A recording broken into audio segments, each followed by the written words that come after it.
Bonjour à tous, c'est Maxime de la chaîne Autodomo. Alors aujourd'hui, je vais vous présenter ce nouveau modèle de la marque iSwatch. Il s'agit de la iSmart 2. Donc à travers cette vidéo, on va faire un tour de boîte, le déballage, des tests, et puis on finira par une conclusion, bien entendu. Mais avant toute chose, si vous n'êtes pas abonné à la chaîne, je vous invite à le faire tout de suite. On va passer donc au tour de boîte. Alors, sur la face avant, on va donc déjà retrouver un visuel de la montre. Ici en haut à gauche, donc le nom de la marque, donc iSwatch. Le modèle tout en bas, donc c'est le iSmart 2. On va retrouver la taille de l'écran et la qualité, donc on est sur 1,96 pouces en AMOLED. Sur le côté, on va donc retrouver ici le mode ICE, donc ça, je vous expliquerai un petit peu ce qu'il en est. On va retrouver donc différents capteurs, hein. Donc ici on a la fréquence cardiaque, la pression, la tension artérielle, et on a 100 modes de sport, enfin plus de 100 modes de sport. Hop, on va regarder de l'autre côté. Donc là on est water résistant IP68. On peut bien entendu recevoir les notifications, passer des appels et également gérer la musique sur la montre. Et à l'arrière, hop, on va donc retrouver tout simplement ici le QR code de l'application à télécharger. Au niveau du déballage, on va donc bien entendu retrouver la montre. Hop, on va la mettre là. Vous voyez, c'est bien protégé avec de la mousse. On va également retrouver le câble pour la recharger. Alors c'est dommage que ça soit un chargeur propriétaire. J'aurais préféré une charge à induction, moi, pour être honnête. Et également la notice avec une partie en français. Alors je vais faire un petit tour de la montre. Donc on va commencer déjà par le bracelet qui est en silicone anti-allergique. Donc il est vraiment très doux, moi j'aime vraiment beaucoup ça. Je l'ai porté quelques jours, j'ai eu aucune réaction au niveau de la peau, pas de rougeur ou quoi que ce soit, hein. Au niveau du boîtier, on est sur de l'aluminium. L'écran, on est sur de l'écran AMOLED 1,96 pouces. On retrouve ici sur le côté une petite molette et un petit bouton. Et derrière, on va retrouver les différents capteurs pour la fréquence cardiaque, la tension artérielle, le sommeil et la saturation en oxygène, hein, la SPO2. Ici, on va retrouver tout en haut les deux petits points ici entre les deux pouces. Et ben, c'est là où on va venir brancher le chargeur, le haut-parleur et le micro. Alors, on va parler maintenant caractéristiques principales au niveau de cette montre. Donc on est sur du Bluetooth 5,2 LE, donc ça c'est vraiment très bien, ça permet de booster un maximum l'autonomie. Au niveau de la mémoire, on est sur du 128 MO. Comme je vous le disais tout à l'heure, au niveau de l'écran, on est sur un écran AMOLED de 1,96 pouces, ce qui permet, comme vous allez voir, c'est très fluide. On arrive très très bien à lire aussi, et il y a une très belle luminosité. Donc ça, c'est vraiment très très bien pour moi. Je trouve que c'est vraiment parfait, vous voyez, ça réagit vraiment tout de suite, hein. Donc là, je trouve que c'est vraiment très bien à ce niveau-là. On se retrouve maintenant dans l'application iSmart pour que je puisse vous présenter un petit peu cette application. Donc là, on est donc sur la page d'accueil. Donc on peut retrouver tout en haut le podomètre, les sommeils, la fréquence cardiaque, la tension artérielle, la saturation en oxygène et les courses en extérieur si on en a fait. Comme si par exemple on vient venir cliquer sur la tension artérielle, et ben vous voyez on a beaucoup plus d'éléments. On a les enregistrements des dernières semaines, etc. Donc ça c'est vraiment, des derniers jours, pardon. Ça c'est assez sympa. C'est avec la même chose, avec la fréquence cardiaque, bien entendu, hein. Donc ici j'en ai pas fait, mais vous voyez on peut vraiment retrouver pas mal de choses. Alors à savoir que dessus, on n'est pas sur quelque chose de médical, donc c'est à prendre avec des pincettes, même si j'ai pas remarqué d'erreur. Voilà, c'est pas un dispositif médical quand même. Voilà, je tenais à vous le préciser. Pareil au niveau du podomètre, et ben vous voyez, on a pas mal d'informations dessus, les dernières activités, etc. Donc c'est assez complet à ce niveau-là. Sur le côté, on va retrouver les différents cadrans. Et vous voyez, on peut également en mettre d'autres. Donc ça charge un petit peu, voilà. Vous voyez, il y en a vraiment énormément, énormément. Là, ça charge un peu, j'ai pas beaucoup de Wi-Fi. On peut également cliquer sur les notifications qu'on souhaite recevoir ou pas. Vous voyez, il y a le téléphone, SMS, Facebook, X, anciennement Twitter, WhatsApp, Skype, Instagram. Vous voyez, il y en a vraiment énormément.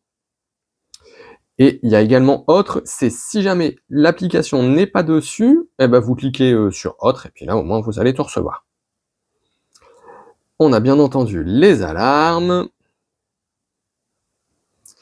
le déclencheur photo, les e-contacts. Donc ça, les e-contacts, voilà. Donc ça vous permet d'enregistrer votre QR code de WhatsApp pour l'afficher sur votre montre. Donc ça, c'est quelque chose qui est vraiment très sympa, je trouve. On a également les contacts favoris, les différents paramètres. Donc là, qu'est-ce qu'on va retrouver? Donc le format de l'heure, le système d'unité, le mode ne pas déranger, les rappels, les fréquences cardiaques qu'on peut mettre à plein temps, ou vous voyez toutes les 5, 10, 20 ou 30 minutes. On peut afficher le lecteur de musique sur la montre, le mode économie d'énergie, la langue, le verrouillage automatique, qu'on peut sélectionner 5, 10, 15, 20, 25, 30 secondes, il y en a pas mal. On peut réinitialiser bien entendu, lever le poignet pour activer la montre, rappel pour boire de l'eau si vous le souhaitez, vous voyez, vous pouvez vraiment venir sélectionner ce que vous souhaitez et paramétrer tout ça. Hop, où est-ce que j'en étais? Voilà, donc ici on va retrouver les avertissements de fréquence cardiaque, c'est-à-dire si vous êtes au-dessus de 183, ça va venir sonner. Alors 183, c'est mis pour moi, parce que c'est en fonction de l'âge. Les informations météo et le rappel de cycle physiologique pour mesdames. Hop. On a également les mises à jour et le mode ICE qu'on va venir paramétrer ici. Hop, et en bas à droite, on a également le profil. Donc les objectifs de pas si on le souhaite, les différentes informations. Allez, on va faire un petit tour dans les paramètres de la montre. Alors, pour commencer, hop, si on swipe comme ceci, eh ben, on va avoir les messages. Hop, on va revenir à l'écran principal. Donc, vous pouvez changer de cadran avec la petite molette ici. Vous voyez, il y en a déjà pas mal. Et on peut en télécharger d'autres. Hein. Hop, on va revenir sur celui-là, il est joli. Donc si on swipe encore vers le haut, on a la date, etc. Hein. Et là, on arrive sur les paramètres. Donc on a le mode ne pas déranger, le mode économique, la luminosité de l'écran. Si on appuie ici, on retourne en arrière. Ça, c'est bien aussi. Ici, la lampe de poche. Alors ici, c'est quelque chose que je voulais absolument vous montrer. C'est vraiment sympa. C'est si vous avez WhatsApp, eh ben, vous pouvez télécharger votre QR code dessus, et comme ça, les gens, ils ont juste à approcher le téléphone et scanner le QR code avec leur appareil photo, et puis ils ont directement vos données, enfin vos coordonnées WhatsApp. Donc ça, c'est bien. Ici, on a donc les paramètres, donc on peut avoir l'affichage.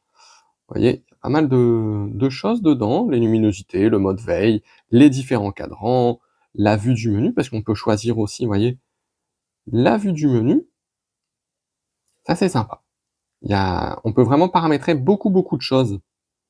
Lever le poignet pour l'activer ou pas. Donc toujours affiché, pardon. La sonnerie ou le vibreur, ou les deux, ou aucun. Le mode ne pas déranger, le mode écho, les appels et les audios, parce que oui, on peut, donc comme je vous le disais, vu qu'il y a un micro et un haut-parleur, on peut donc passer des appels dessus. On a hop, le système ici, donc redémarrer, éteindre et réinitialiser. On va retourner sur le cadran principal. Si on swipe sur le côté, donc là on arrive sur le mode ICE. Mais le mode ICE, qu'est-ce que c'est? Tout simplement, c'est si jamais vous êtes en danger, que vous avez un problème de santé ou quoi que ce soit, et ben les secours, ils ont juste à aller là et vous avez directement les coordonnées. Donc ICE, c'est In Case Emergency, donc en cas d'urgence. Vous voyez? Donc c'est vraiment sympa ça, je trouve.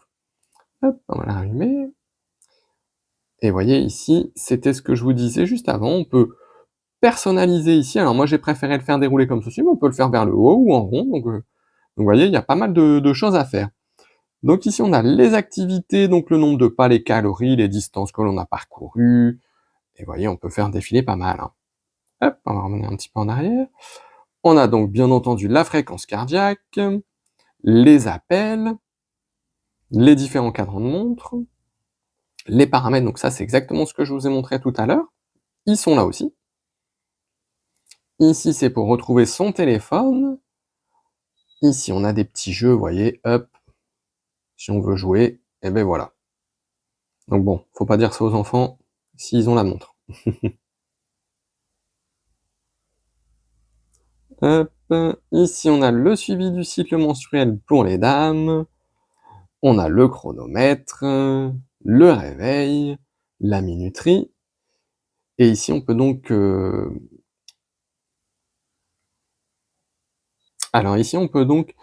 contrôler la musique, c'est-à-dire si vous avez des écouteurs, le téléphone dans la poche, et ben vous pouvez tout simplement contrôler la musique avec votre montre. Donc ça c'est bien aussi. L'appareil photo, donc ça c'est le déclencheur de l'appareil photo de votre téléphone. L'assistant vocal, donc ça il faut le paramétrer bien entendu sur votre téléphone. Les messages, alors les messages vous pouvez en recevoir pas mal, hein, donc SMS, WhatsApp, et cetera. Ce qui est un petit peu dommage, pour moi, c'est qu'on ne puisse pas répondre. J'aurais préféré peut-être qu'il y ait des réponses prédéfinies, ça aurait été sympa ça.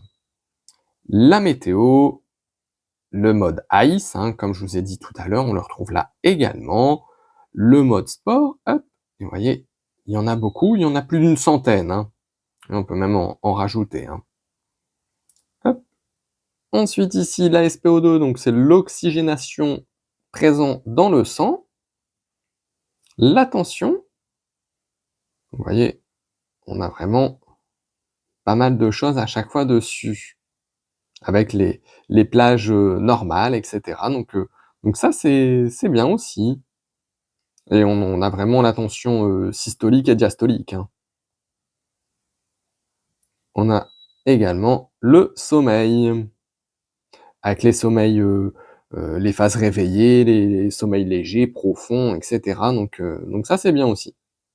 Alors passons maintenant à la conclusion au niveau donc de cette iSmart 2. Alors on va déjà commencer par les points négatifs parce que, bah, oui, il y en a quelques-uns.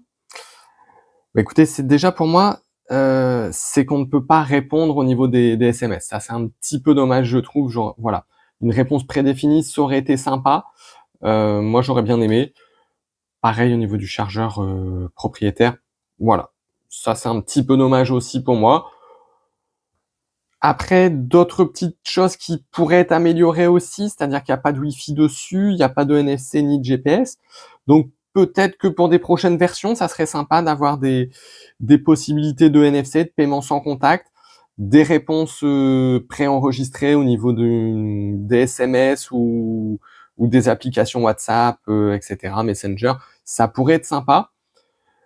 Après, sinon, au niveau des qualités, je trouve qu'ils ont vraiment écouté leurs clients. C'est-à-dire que la première version, elle avait quelques petits bugs qui ont tous été corrigés. Il y a eu des grosses améliorations. La mémoire, elle a doublé. Maintenant, elle est de 128 MO. Maintenant, le Bluetooth, il est sur du 5,2 LE. On a un écran AMOLED de 1,96 pouces. Donc vraiment, à ce niveau-là, c'est vraiment très très bien, je trouve. Les matériaux sont de qualité. Voilà, on est sur de la marque Icewatch, donc forcément, on retrouve les mêmes qualités dessus. Et moi, j'aime vraiment ça. C'est vraiment très sympa, très qualitatif à ce niveau-là. Autre bonne chose, c'est au niveau de l'autonomie, avec une utilisation pardon, intensive ou relativement intensive, on tient 10-12 jours, donc vous voyez, il y a vraiment de quoi faire. Le temps de charge, 1 heure et demie, donc je trouve que c'est très correct à ce niveau-là. Sachant tout ce qu'elle fait, voilà, avec la SPO2, la fréquence cardiaque, la tension artérielle, le sommeil, la possibilité de passer des appels, et cetera. Je trouve elle est quand même très complète, surtout pour le prix, parce que je vous en ai pas parlé, mais au niveau du prix, on est très raisonnable. On est à 99 €. Donc voilà, moi je trouve que c'est une très bonne montre. J'attends éventuellement peut-être avec impatience si jamais ils se décident un jour à en sortir, un troisième modèle, qui a encore des améliorations dessus. Bah, écoutez, je serais vraiment très intéressé de la tester. Pour l'instant, c'est pas en projet, hein, mais voilà, moi ça m'intéresserait bien de voir ça, puisqu'entre la première version et la deuxième version, on peut voir qu'il y a des grosses améliorations. Alors je me dis: «Pourquoi pas la troisième?» Bah, voilà, j'espère que cette vidéo vous aura plu. Si c'est le cas, n'hésitez pas à la liker, puis à vous abonner, puis moi je vous dis à bientôt.